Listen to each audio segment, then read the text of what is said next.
ৰাম ৰাম ৰাম ৰাম মায়া শয্যা মাজে আশ্ৰয় ঘুমতি যায়। ব্ৰহ্মা পুৰন্দৰ হৰ পুৰন্দৰ তীৰ্থৰ দেৱতা নাগ কিন্নৰ ভূত প্ৰেত বেতাল মনুষ্য যিমান যি আছে সৃষ্টিটোত সকলোৱে বোলে মায়াৰ শয্যাত ঘুমতি যায়। সকলোৱে শুই আছে, সকলোৱে শুই আছে মায়াত।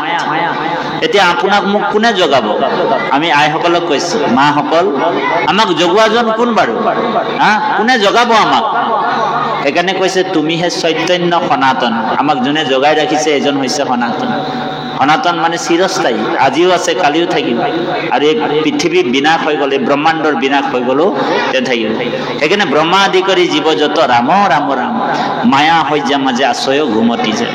তুমিহে চৈতন্য সনাতন, এই পৰম সত্তা যিজনে আমাক উশাহ নিশাহ দি আছে, যাৰ আজ্ঞাত চৰাচৰ ব্ৰহ্মাণ্ডটো চলি আছে, হয়নে বাৰু? মায়া দেক্ষিণী প্ৰকৃতি সূৰ্যটো সুচৰাচৰম।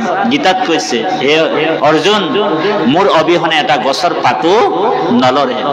সেইজন পৰমাত্মাই আমাক উশাহ নিশাহ দি আছে। আমি যাৰ কাৰণে লৰচৰ কৰিব পাৰিছো, খোজ কাঢ়িব পাৰিছো, কথা কব পাৰিছো, হয়নে বাৰু?